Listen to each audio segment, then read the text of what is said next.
I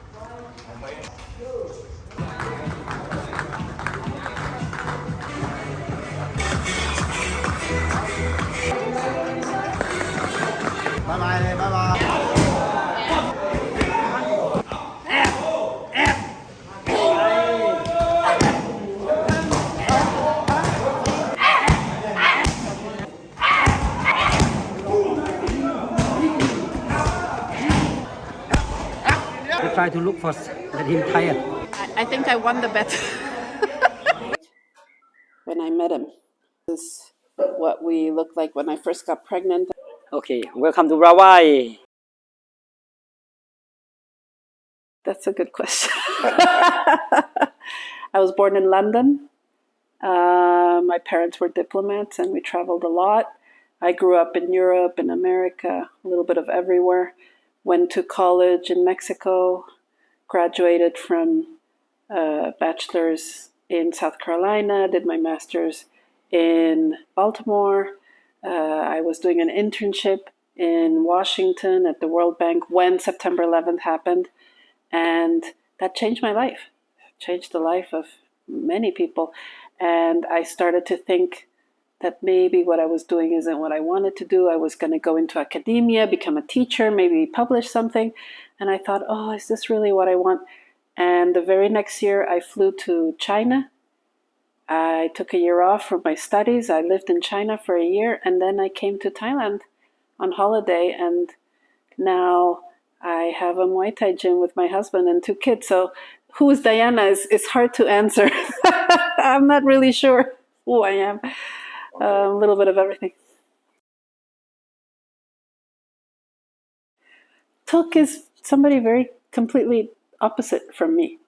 I had never met somebody like him before. From a very poor family, simple life. Had to grow up very quickly in order to help provide for his family, in order to bring money. You know, he had to work as a youngster, as a young fighter. And whereas I had pretty much a privileged lifestyle. So, I mean, you know, my life was very much upper middle class, and he was very much working class. And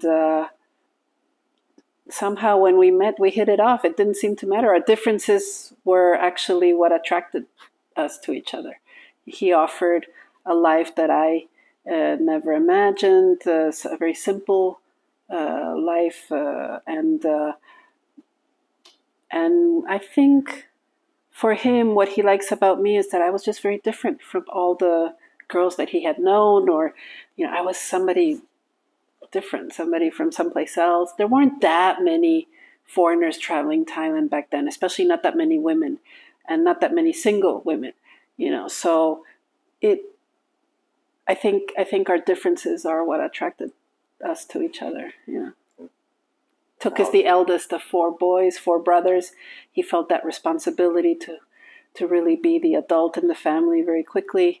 So I like that about him. I admire that. I was the youngest of 3 girls, so I was sort of pampered, and I had sort of an easy upbringing compared to him. So I really admired his strength of character to be able to build what he's done, you know, with very little. I like that.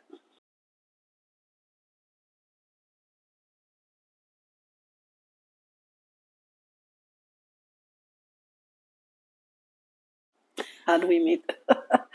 Again, I was traveling in Thailand. Well, I was living in China, and I met a pair of Canadians who were traveling in Thailand. Very interesting, a doctor and a nurse, and they had sold their house and sold everything. Their kids were already grown up, and they were traveling the world in 2002. And I met them. They had just arrived from Thailand, and they were traveling in China. We just happened to meet, and we had some coffee, and they were raving about Thailand. They said, you have to go. It's fantastic. You're going to love it.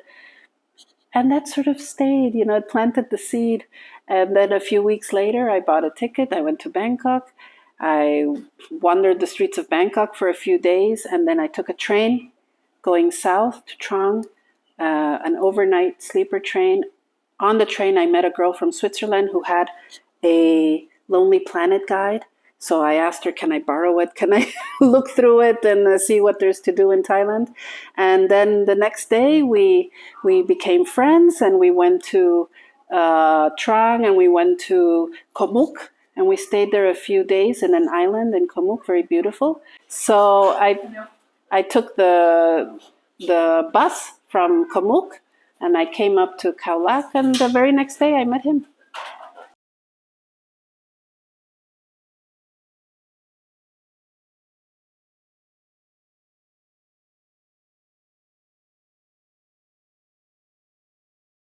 Was it love at first sight? No, it wasn't for either of us.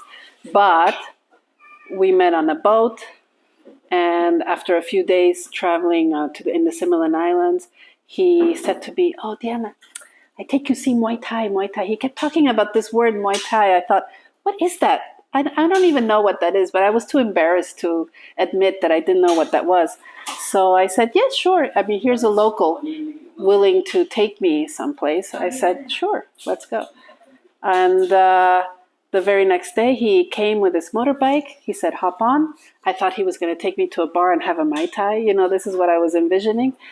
And an hour later, we were still on the bike going towards Phuket. Finally, we get to Phuket, and the very next day, I meet his brothers, and they're all doing Muay Thai. And that was my introduction to Muay Thai. I heard these noises, people training. I thought, what's going on? And there it is. And Tuk said, yes, Muay Thai, boxing. Oh, and then that's when it clicked. That was my first, contact with this sport. And then after that, we spent a week in Phuket. We traveled to see people fighting. We traveled the island. It was beautiful. And then after that, yes, I decided I wanted to stay here. And I needed to find something to do. And we opened the gym a few months later. And we've been doing it for 20 years.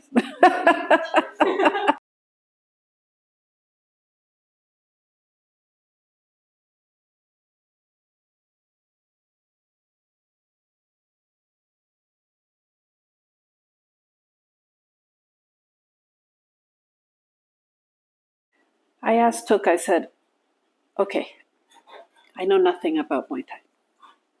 I'm the first one to admit it. I know nothing about boxing. I grew up playing tennis and swimming and playing the piano. I didn't know anything about this sport. But he was very good. He had just finished his fighting career. He was hungry. He had a lot of youthful enthusiasm. And I thought, okay, let's try it. What's the worst thing that can happen? It can be a total flop, and I can go home and do something else. It's not the end of the world. So we opened the gym. We had very little money, but we had a lot of energy. And pretty soon the word got out. Here's a gym willing to teach non-fighters as well as fighters, women, men, young, old. Here's a gym that's friendly to foreigners. Here's a gym that has people who speak English, who can help, the foreigners. People started to come. The word spread like wildfire. I mean, within a year, we were starting to have to build more rings. We didn't have enough space.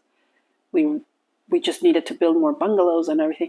So it really took off very fast. And we were in Rawai for 10 years. And we were renting. That was the one thing that sort of was hard. We were renting the land, renting the gym. As the gym became very popular and people started to come a lot, the owners of the land were watching us being full every day, full of people. And they thought, this looks like a good business. And so after our 10-year contract finished, they didn't want to renew. They wanted to run it themselves. And I said to Tuk, okay, well, we need to buy. We can't keep renting forever. And back then in Phuket, everything had increased, the prices, everything was super expensive because Phuket became very popular. And I said, we can't afford to buy anything in Phuket. Why don't we look elsewhere? And we came to Khao Lak because Tuk is from this area. He was born very near here, 10 kilometers from this house. And I said, let's look in where you're from. Maybe we can find someplace. And we bought the land here, and we started the gym here. So we were 10 years in Phuket, and now 10 years in Khao Lak. We've been open for 20 years.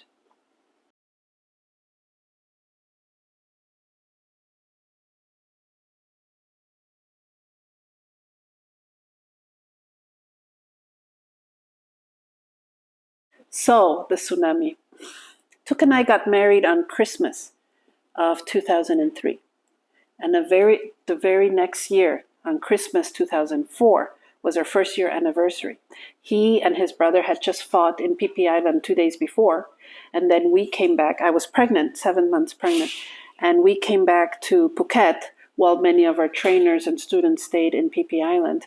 And I said that night, Sunday night, we had a little anniversary dinner. And we by the bay in Chalong Bay, very romantic, very nice. He gave me this ring. It was very nice. And then the very next morning was the 26th of December. And that's when the tsunami happened. That morning, Tuk went with his family to go visit some people family in South Thailand. And me being huge, pregnant, I said, no, I don't want to go. I want to stay. I want to rest in the house. And then a few hours after he had left that morning, he called me. He said, Diana, not go beach, flood. I said, what do you mean, flood? Impossible. I looked up in the sky, no clouds, no rain, no flood. And he said, yes, I hear on the radio, big wave, not go beach. I said, okay. And that sort of piqued my interest. I called one of the trainers who was at the gym. I said, Yip, come pick me up. Let's go to the beach. I want to see what happened. And I had to sort of sit sideways. I couldn't fit on the motorbike. And I took my mobile phone and we went to the beach to see what happened. And sure enough, yes, there was some damage, but it wasn't, terrible. It was just some rogue wave, I thought. And that day finished. The next day, Tuk came back. I started to, we drove further up. We went to Patong, we went to other beaches, and we saw that there was destruction there as well. And Patong was devastated. I had never seen anything like it. It was like a war had happened. And then I thought, wow, this was more than a rogue wave. This was something very big. And so I called my mother. And I said, Mom, I'm okay. Don't worry. Oh, my God, why you never called me? We were so worried about you. And that's when we realized that it was a humongous event. Huge. I remember I was pregnant that Wednesday. The tsunami happened on a Sunday. That Wednesday, I had a doctor's appointment at the hospital because every month you have a doctor's appointment. I went to see the doctor, and it was a big mistake because the hospital was full of tsunami people. They couldn't attend to me. They couldn't see me. And they said, okay, you're fine. Go home. We don't have time. And it was just, I've never seen anything like it. The whole hospital was full of people, tsunami victims. And before I left the hospital, at the reception, there was this wall, which used to have just like the photo of the king and the queen. But after the tsunami, the wall was covered in photographs. And I walked closely to look at the photographs, and it was people smiling, people on their holiday, people in swimming suits, people at the beach, people having a good time. And underneath all these smiling faces, hundreds, thousands of faces, the words missing. Please contact if you've seen this person. It was all the missing people, hundreds. It was terrible. It was really devastating. But we were lucky. Nobody in the gym was affected. We didn't lose anybody. All the people who were in Phi Phi Island came back. So it was fine. We weren't personally affected, but Tuk knows people who lost family, who lost parents, who lost brothers, sisters during the tsunami.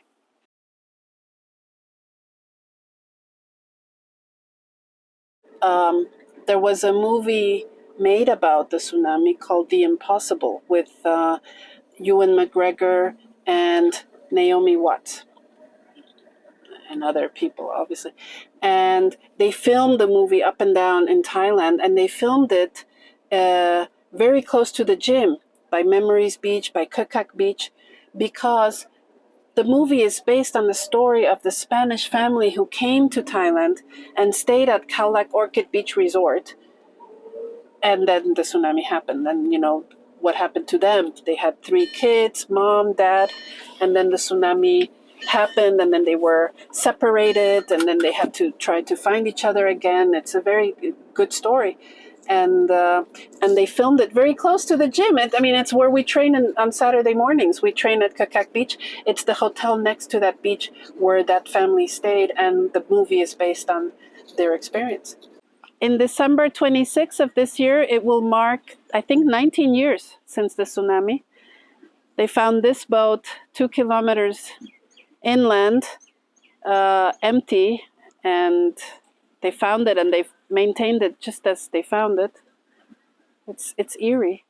It was patrolling the coast because a member of the royal family was here with her son and her daughters, and I believe the son passed away during the tsunami. He was doing a jet ski that morning and he died. They found his body like years later. It's eerie. The boat is exactly how they found it. They just put these cement blocks underneath so that it wouldn't tip over. And there's some information here, and it's eerie, isn't it? It was a devastating moment in Thailand. But now they've made it nice, and it's become a meeting place, and whenever there's a fair or something, people meet here. It's right in the middle of town. So we have Christmases here, Loi Krathong here, we celebrate things here. It's become a happy place. But once a year they have a memorial to remember what happened in Thailand and in other countries, but what happened here in Khao Lak. This is very vivid. You can tell, imagine the size of the wave that pushed this boat 2 kilometers inland. It must have been a very strong wave to be able to do that. So, and the reason the boat stopped here is because the land starts going up. There's hills up, so the land goes up, and I get chills just thinking about it. The one thing I haven't mentioned is that the timing of the tsunami was everything. Because at least in Thailand, there is no busier time in terms of tourism than between Christmas and New Year's. Those days, hotels are booked solid. Everything is just packed. It's the busiest time of the year in terms of tourism for Thailand. And that's when the tsunami happened on December 26th. The busiest day, basically. Nature's sense of irony is cruel, because had the tsunami happened in July, in May, June, August, whenever, thousands less would have died, because Thailand is not busy during that time. The beaches are empty, the hotels are empty. There would have been destruction, but not so much loss of life. But the tsunami happened at the worst possible day of the year, the worst possible time. And I always think about that. I think, why did it have to happen then? I don't know.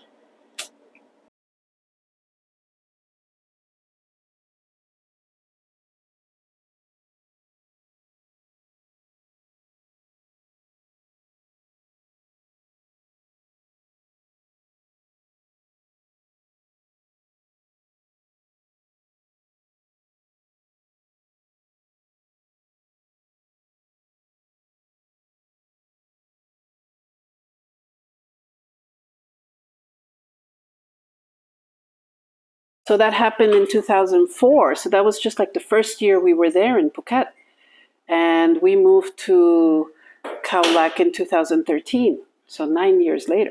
The tsunami was like one of the first things that happened. Within a year of opening the gym, boom, we had the tsunami. It was unbelievable. And yet, people didn't stop coming. That's what I mean by, in terms of economic impact, the tsunami was not as bad as COVID. Yes, the tsunami, many people died. Horrible. It was a tragedy, a natural event. And people buried their loved ones and started to move on and had to move on, It was a one-day event, basically, and then the reconstruction started. With COVID, we didn't know when it was going to end. We thought maybe a week, maybe a month, maybe a few months, and then there was just no end. Thailand closed. People couldn't come. Everybody like us who had a business that was mainly focused on tourists suddenly went bankrupt. Like we just had nobody at the gym. The gym was empty for years. I mean, imagine not having an income for years. What do? You look for another job. You have all your invested time and effort and money into this one business, and then now you have no plan B. Many people got caught in the fact that they just didn't know what else to do. So yeah, this COVID was worse, I think, economically speaking, than the tsunami. It was a disaster. I mean, I would go up and down. My favorite thing to do during the day, I get in the car or the bike and I go up and down this road to see what's going on in Khao Lak. And during COVID, nothing was open. I mean, everything was closed. Everything. Even the 7-Elevens were closed. The only thing that was open was the gas station, because you need gas, and the Mother Marché. And that was about it, the grocery store. Everything else, everything you see was absolutely closed. So, of course, now things are opening up again, but you notice that a lot of the buildings are worn down and they need like a new coat of paint and they need some maintenance because they haven't had any for years. And people slowly, as they open up again, they have money, they can fix the buildings. But yeah, no, Khao Lak still needs a lot of work to get back to where it was a few years ago. And the same thing for Phuket and Hua Hin and Samui and Pattaya and all these tourist towns. They're all sort of just starting to get back on their feet. Yep. We moved to Khao Lak in 2013, and the last month that we were full was March 2020. After that, people went home. Everybody had to leave quickly because nobody wanted to get caught outside of their home and then not be able to go back to their countries, and they had to quarantine and all that. So people just scrambled. So by April of 2020, we were empty. And we stayed empty till a few months ago. We had our very first full month of like the rooms being full, November 2022. 2.5 years of being empty, basically. All the facilities for quarantine were full. And as people started to get COVID, you would call a number and they would say, well, just keep them in the room and don't, get close to them and just make sure they're okay and give them some ibuprofen. And that was that. I mean, the hospitals were full, the facilities were full, and people would get COVID and there was nothing for them to do. So we would keep them isolated in the rooms until they got better. Everybody in the camp got COVID last year. I think it was February. You could see how one after the other got sick. I was one of the last people in the camp to get it. I was sick for 2 nights, and then I was better. I'm lucky I was not sick that long. But we all got it, and then move on. We were lucky that nobody got sick too long. Thai boxers are strong and they were able to weather the COVID wave very, very well. We were running out of money. Our friends from around the world, people who had trained with us, had a fundraiser, and there was some money that came in, and we spread that out as best we could through all the trainers. But back then we had 18 trainers and a total of maybe 30 people working at the gym. And I mean, there just wasn't enough, to go around for many months. People had to slowly, leave the gym. In 2 months, we went down from 18 trainers to 2. Everybody left. Everybody went home, and just a few stayed at the camp. And then there was nothing for them to do, because all our market is foreign people. The local people stopped doing Muay Thai also because there were no Muay Thai fights. The locals train Muay Thai because that's their job and they make money fighting, but they stopped that as well. There was an event, I think, in Lumpini, and many people spread COVID to each other, and so they stopped the fights also for more than a year, almost 2 years. So all the young kids training to fight also stopped. So we didn't have the kids training, we didn't have the foreigners training, there was nobody training. So all of a sudden I had a few teachers in the camp with nothing to do. So we started cutting the grass and cutting the trees and painting the bungalows and just doing things, just to keep the camp busy. But I mean, after a while, we had no more money to pay anything. I had to sell my house. We sold our house and paid back the bank, what we owed. We sold the house and we moved into a bungalow in the gym. The bungalows are nice. I mean, they're nice, but not to be living in full time the whole year, right? I mean, they're small.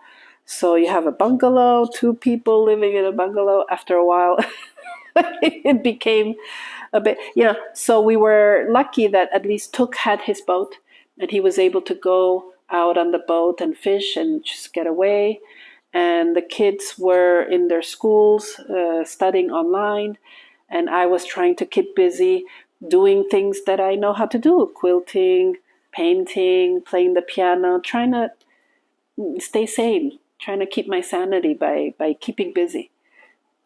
There were days when I would wake up and walk outside and look at the camp through the porch, look around, the pool, the gym. I would see nobody. There was nobody there. And I said to Tuk, today we don't even have to put, anything on. We can just walk around the camp. There's nobody here. Nobody will see us. I mean, that's how eerie it was. I mean, everything came to a full stop. We couldn't even get into Phuket without vaccines for a few months to visit one of our daughters.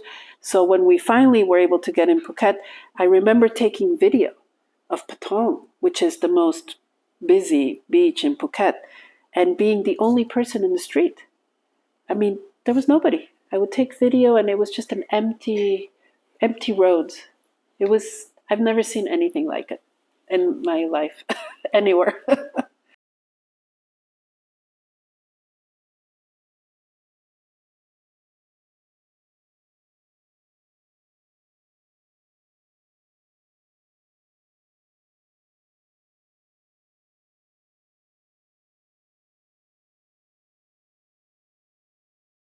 Well, we're happy that we're still here. We managed to survive COVID. We managed to keep the gym open because there were days when I said to Tuk, we have to close. I don't have money to pay the electricity. We have to close. And he said, no, let's stay open as long as possible. And let's just hope that this does, let's not let COVID defeat us, So we stayed open and we managed. And then now, I tell you, November of last year was a good month. Finally, we were full again and everybody was coming back to Thailand, and we had a very good high season, and we were managed to hire new trainers, and some of the old trainers came back as well. So, we're getting back on our feet, like the phoenix rising from the ashes. That was us. And yes, we hope the future, the next few years, as flying becomes a bit cheaper, because right now it's very expensive, but as travel normalizes again and people can travel without having any sort of need to show any documents, any vaccine records or anything like that, that people will come back to Thailand again.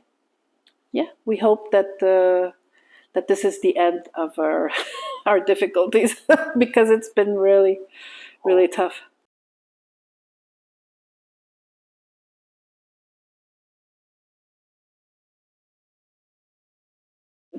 He's taught me so much. Life teaches you a lot, and your partner teaches you a lot. And he said to me during COVID, he said, when we were down to our last $500 or whatever, he said to me, listen, if we go broke, then it's just like going back to how we met. You had nothing, I had nothing, we had nothing when we met. And we were happy. And we did all of this slowly, just relying on each other and family and friends. So if we go back to being broke, so be it. We still have each other. We can still go on walks on the beach. That's free. We can still go on the boat. We can still have food on the table. We're lucky. We're lucky. Don't sweat. Don't stress out. I stress. I'm from the West. I stress.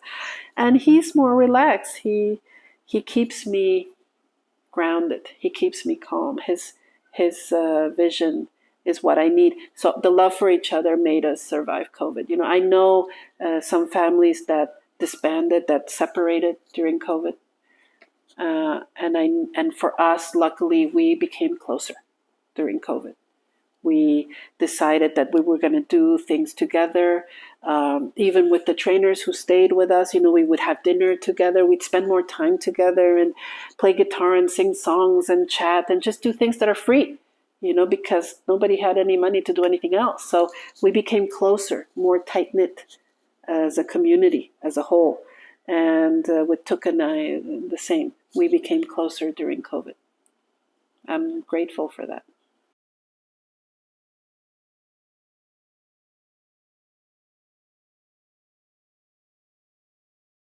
Okay, Sakirin. Yes. So I don't know if you realize this, but today is 20 years since we met. Yes, that's right. Today. Yes. We met 20 years ago. I went on the boat to the Similans and I met you on the boat. Yes, I remember. And It's a long time ago. Yes. And then you took me to see Muay Thai for the first time. Yes. In Phuket. Yes. You remember? Yes. Long time, huh? Wow. Yeah, in that time, like stadium, Sapan in the old stadium. That's but, right. But now not exist anymore. All the stadiums in Phuket now, Bangla, Yes. Patong, they didn't exist back then. Yeah, yes. That's right. And many gyms in Phuket now, they didn't exist back then. Yes. And we start first, huh? That's right. And we start about like a camping, you know, booking in the website, we were people one coming. of the very first gyms. I think we opened the doors in October 2003. Yes. 20 years ago. Yes. Can you believe we're still doing this? It's a long time. Yes. Yes, and then the gym like have my brother and then come to help me, like 4 brothers. Me, right. Lee, Finn, him. And then 4 of us, like all a fighter. That's right. And we can help each other. But now it's like 20 years passed and then him now stay in Wales. And then Lee now stay in Stone. And now only me and Finn in this gym in Rawai Muay Thai. We were 10 years in Phuket. And Phuket exploded about Muay Thai. Yes, exactly. And then after 10 years, our contract finished in Rawai. Yes, yes. And then we moved to Khao Lak and we bought this land and built this gym 10 years ago. Yes, 10 years ago. Wow, long time. And we have 2 kids. Yes. For me, you know, I teach all the boy because I want to like give the chance, you know. I like opportunity, you know, for them, you know, to be a good fighter. But they can be good or not, you know. This about like their luck also. But only I try all my best. This is something that many gyms do in Thailand, right? Yes. All the kids train for free. Yes. And then the good ones we send to fight and we sponsor them and we help them. We give them all the opportunities to become good fighters. But even not the good ones, you know, they all come and train for free after school. They come to the gym. Yes. And then sometimes, unlike fighter, unlike a favorite, you know, and now he finished a fight, and then he tried, like help me, you know, like teaching favorite, and then you know, top before, and then wa, and then yes, and then fayat, yeah, something like this. Yes, they try. We've had many good fighters, and one of the things I think I'm very proud of. Yes. That we've done together is that we were one of the first gyms to teach women. Yeah, yes. When we started the gym, I said to you, I said, if we don't teach women, I don't want to be part of it. And you said, okay, we can teach, but women don't fight. I said, but one day they'll fight. Yes. Maybe yes, one day. Unbelievable before. Yet, and then I tried to stop her also. I said, you know, like Illumini Stadium or Rational Stadium. Never. No, never happened. A lady fight. But now lady fight. Unbelievable. Yes. We had a bet, a long standing bet, and I won that bet. Yes, women have come a long way, and we were part of it. We taught many girls how to fight and how to feel more confident and feel better. Muay Thai has been great for women. Yes, that's right. And now it's our turn to pass it on to the next generation. Yes. And many gym now in Thailand, you know, till I open like long time now, 20 years. And then every gym like different like style of this. Like Sasipapa, like the most, they teach a fighter, because the owner, he a promoter, and he want to send people to fight, and then all his team, people come look for fight because he famous about the promoter. Yes. And then our gym, I open for for everybody. Yes. Come to exercise, lose weight, want to learn about our culture, Muay Thai. Like we teach everything, everybody. Yes, one thing we changed from previous gyms. Before you would come to Thailand, pass a gym, go have a class, and then go to your hotel, and that would be it. And I said, no, let's try to have a more inclusive experience. Come, stay in the camp, live in the camp, rent a scooter, eat with the trainers, train twice a day, do things together on Sundays, make an all 24-hour day experience.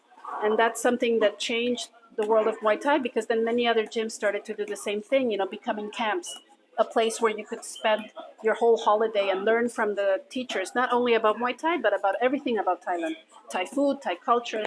And this is something we're very proud of as well. Yes. And then about the Thai boy, I never buy them, or but Yeah. they follow their own brother, Yes, come to the gym, Yes. the trainer. Some gyms like Fairtex, or many gyms that have a lot of money, they can buy fighters who are already very good, and help make the name even better for their gym. But we've always decided to start the kids from when they're young. They come to us when they're young, and we teach them and build them up, as opposed to just buying a fighter who's already good. We've always wanted to start from scratch. The kids, when they're 12 and 13, they come to the gym and they learn, and some of them become very good. Yes. Yeah, it's been fun. And now your nephew is fighting. Yes. Now Alip and Ahmad. Both of them, but Alif is becoming very good. Yes, How very many good. fights does he have now? Yes, about 15. Wow. Maybe one day you can send him to Bangkok. Yeah, very soon, when his weight perfect, about 100 pounds, 45.5 kilo, and he can go to Bangkok. No, I think he can be a good fighter. Yeah, he has a yet good he will eye. not keep up. That's right. I once asked Took, I said, what makes a star boxer? What do you need to have that superstar quality? That's right. And his answer was very telling. He said, anybody can become a star. Yes. You just have to not give up. Yes. That's Many it. kids, You have to be strong in mind. that's right. They don't have You have the to be patience. good heart. That's right. Don't give up to anything. Not give Attack you. up, and like Teporit is a good example. He stayed with us. He wasn't the most gifted at the beginning. The first time he had a fight, Took said, "Oh, he looks like a noodle. He has no power." Yes. And he ended up fighting for belts in Lumpini and Rangsit Stadium and many stadiums. He became very good because he was patient, because Yes. he trained every day. He was the first person in the gym. He was the last person to leave. He just had the patience to become good, and he didn't give up. And that's what this sport can teach you. Yes. Yes. This about Muay Thai. They teach people to be strong in mind and then in heart, That's right. and you can pass everything attack you. Some big problem or a small problem. Yeah. You can keep going. Yes. For little kids in Thailand, especially kids who are poor, who have nothing really much to do besides, going to school, they come back, they get in trouble. Muay Thai gyms can be a place for them to seek refuge and to feel safe and to learn something, that can help them in life. Maybe they won't become great fighters or anything like that, but it'll still teach them discipline and teach them the qualities that will help them to succeed in life in whatever they choose to do. Muay Thai can give them that. And so that's why we love to have kids. We Yes, have some that's kids right. now from Burma training at the gym for free as well. Yes. Many. They don't speak Thai, we don't speak Burmese, but we get along and they train. Yes, we open the gym to anybody who wants to train. This is something nice about Rawai, and many gyms in Thailand, they use the money that the foreigners come and pay for the training. We use some of that to subsidize the Thai kids so that they can have a chance to learn Muay Thai. Yes. Very good. Okay. Okay, now.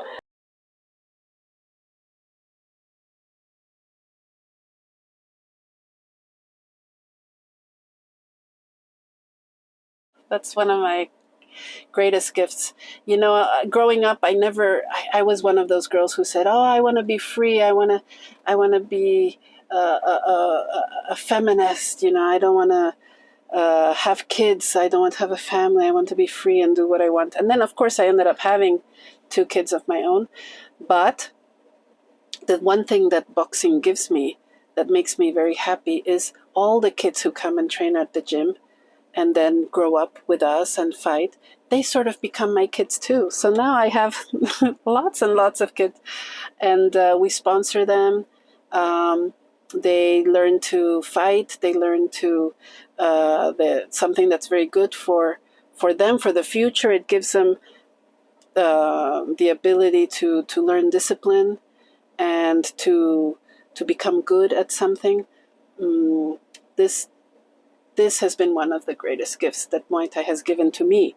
And I'm not a boxer or anything, but I feel very proud of that. I feel very proud that we've had many kids come to the gym and just be part of our family. It's the greatest gift. Some of them become trainers, correct? Yes, some of them have stayed on and become trainers with us or in other places. Some of them have dreams of opening their own gyms, and many have gone on to fight and become popular and fight on TV and fight on the big stadiums. So whenever that happens, I feel very proud of the kids. It always makes me happy. It's a wonderful thing that we've been able to make a small improvement in these kids' lives. I hope that they see it that way, and I feel that way, that we've been able to help out lots of kids, and we want to continue to do so in the future.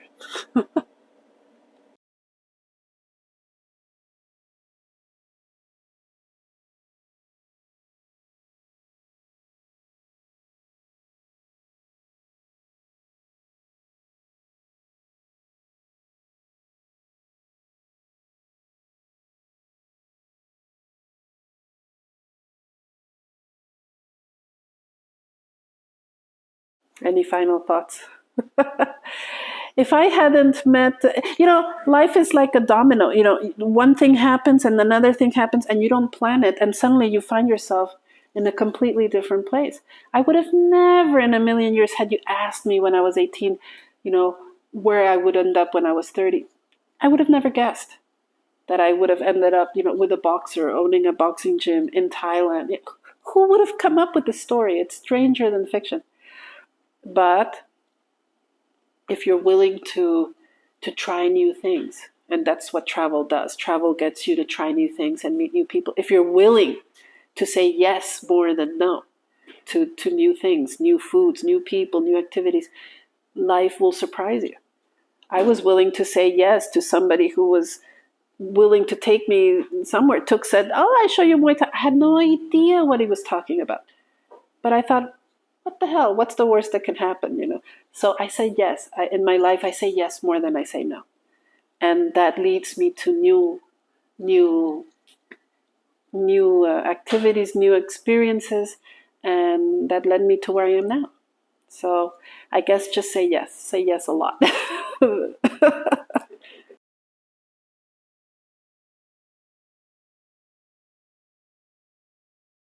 You look at our website or you look at our social media, Rawai Muay Thai. We're on Instagram, we're on Facebook, and just send me a message. Diana, I want to go next month. Do you have any rooms? And we just do a booking, and you send me your flight. I pick you up at the airport, come to the gym. It's easy.